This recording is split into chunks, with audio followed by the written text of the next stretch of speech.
You're listening to the Quint's podcast.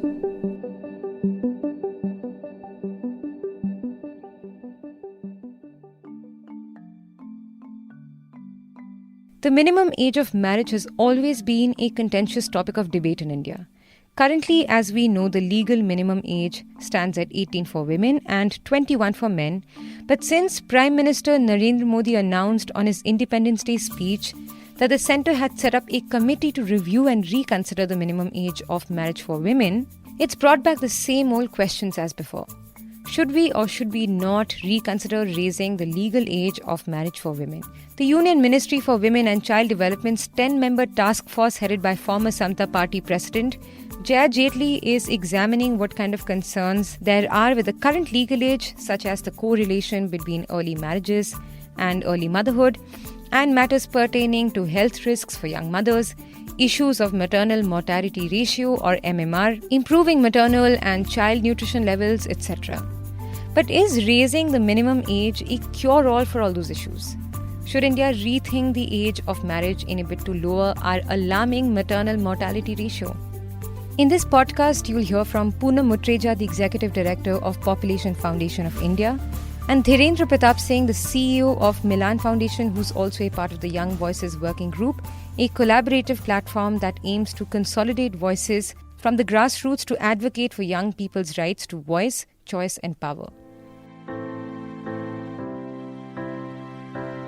You're listening to The Big Story, the podcast where we dissect the headline-making news for you. And I'm your host, Shorbury.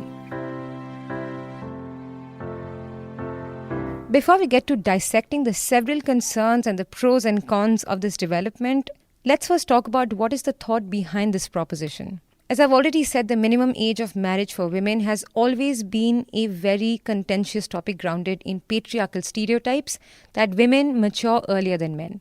Increasing the minimum legal age of marriage for women from 12 to 16 in the year 1929 had in fact faced a lot of opposition from conservative leaders, and then the 1978 amendment that increased it further to 18 for women still retained the concerns of gender discrimination because of the simple fact that men are still only legally allowed to marry at the age of 21. To that effect, a PIL was also filed in the Delhi High Court by advocate and BJP spokesperson Ashwini Kumar Upadhyay that sought a uniform minimum age for men and women and bring in gender equality. So that's one of the obvious thoughts behind considering raising the age for women to 21 like men. But then there's also a second concern that's being talked about a lot, and that is India's maternal health. In her budget speech, when Finance Minister Nirmala Sitharaman had spoken about the minimum age of marriage for women, she had linked the lowering of MMR and improving nutrition levels to the progress of our country and urged that the issue about the age of a girl entering motherhood needs to be seen in this light. Now, the rationale behind linking early marriage to MMR comes from the existing gender inequalities and the lack of agency that women, especially young women, have in society and within their marriages, combined with low levels of education, income, nutrition, and lack of access to family planning or affordable healthcare services that result in many preventable deaths. Think about the fact that women in a lot of households eat last and the least, and so diets of a majority of Indian women are often too poor to meet their nutritional needs. And due to the lack of agency, in a lot of cases, early marriages in women can also lead to early childbirths. And Poonam Mutreja points out how that can trigger a cycle of malnourishment. Adolescent mothers who remain undernourished grow up to be undernourished women and in turn give birth to undernourished children. So it is like a cycle that continues. In fact, over half the women aged 15 to 49 in India are indeed anemic. Early and forced marriages also increase their susceptibility to violence. Young brides experience a lot more violence compared to older girls and women. And approximately 1 in 4 girls between the age 15 to 19 years has experienced physical or emotional or sexual violence from her husband and members of the family. Uh, so delaying age at first marriage, along with age at birth of the first child, coupled with girls' education, are a promising approach for improving both maternal and child nutrition. It's a good investment and the right investment in girls, I believe.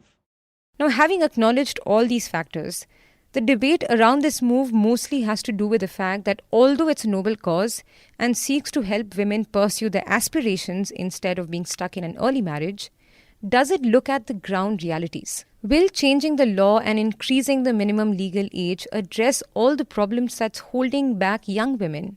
Dhirendra Pratap Singh says it's a complex task to uplift women and young girls, and there's not a black and white answer to whether or not just changing the law will help. In my view, the basic concern about the current minimum legal age for women to get married is built on two premises.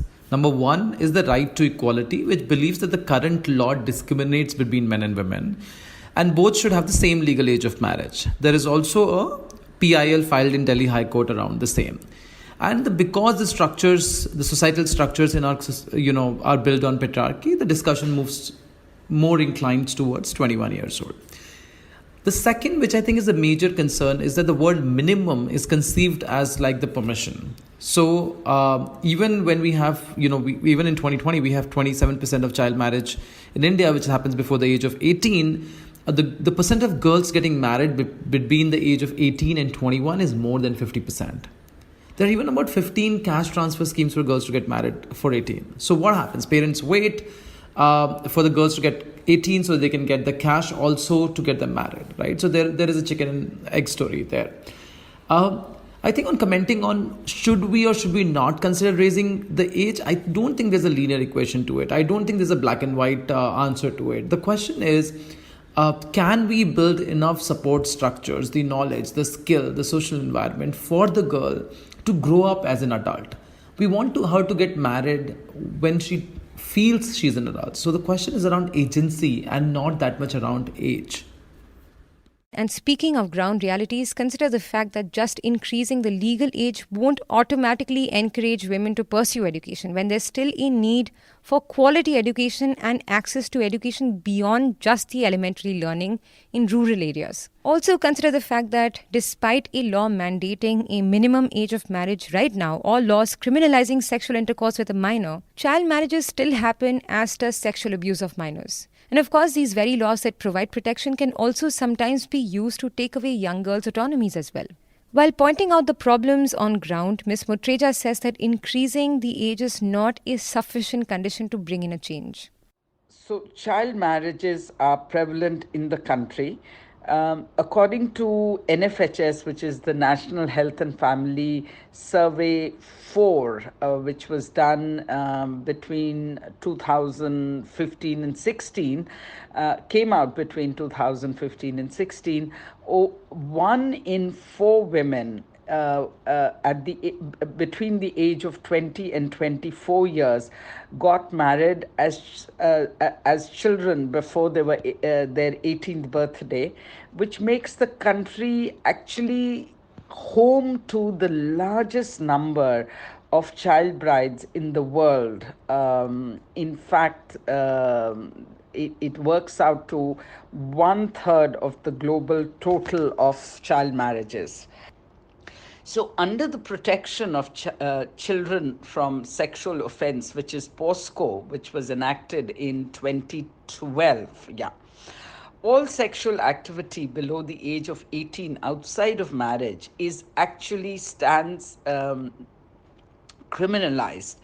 And unfortunately, the law as it stands has often been used against young people, especially from exercising their choice. And when young people have exercised choice which goes against the parents' will,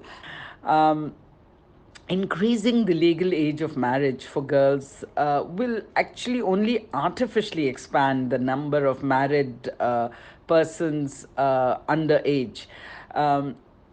and criminalize them and render underage married girls without any legal protection. So I would like to say that increasing legal age at marriage without addressing all these very complex social factors that clearly that enable it will therefore not solve the problem, but on the contrary may play a role in exacerbating it. I strongly believe that increasing age at marriage is not a sufficient condition to end child marriage, and our ultimate goal should be to end child marriage. As you've heard us say, increasing the minimum legal age for girls will artificially increase the number of underage married girls. And most agree on how increasing the marriageable age is not the panacea for all the existing problems that hold back young women. Among the consequences that it may have, one, it might turn those women married below the age of 21 right now into criminals overnight. Two, if the state decides that women are fit to be mothers only beyond 21, for those who become sexually active at 18 or before, it has the possibility to exclude or stigmatize them in the reproductive healthcare framework. Three, without the right kind of infrastructures in place, it might just be a surface level attempt at gender equality. So then, what is the way forward? Mr. Singh says that the way forward is to listen to the young people on ground and start developing the social security infrastructure. I think the way forward is to really listen to the young people on the ground and understand two things. One is that increasing the age of marriage just in itself is not the silver bullet, which is where I think the civil society organizations are a bit concerned that it might be perceived as a silver bullet. That's number one. Number two is, I think it's time to listen to the young people voices on the ground and really start investing into developing the social security infrastructure, be it about education. So how do we make sure that adolescent girls or boys, every young person in this country is able to get a free and quality access to education, secondary education, right? How do they have access to vocational training and skills development and further jobs? How do we create an environment where there is legal support and there is justice and girls feel safe moving out? And we fight the gender stereotypes accordingly. So the girls are not perceived as taboos in the community and not as a financial liability and things like that, right? So I think these are two things that needs to be really, really looked into that. Unless we invest into building the voice, choice and power for the young person on the ground, my fear is that this will become another act or just a number that is going to go up on the papers with an assumption that it is a silver bullet, which might take another 100 years to show some effect on the ground. If you like listening to this episode, please subscribe to the Big Story playlist for episodic updates. We're live on Apple, Google Podcast, Spotify, JioSaavn, and most of the other popular podcast streaming platforms. For other podcasts, please log on to the Quint website and check out the podcast section. For any feedback, shoot an email to podcasts@thequint.com.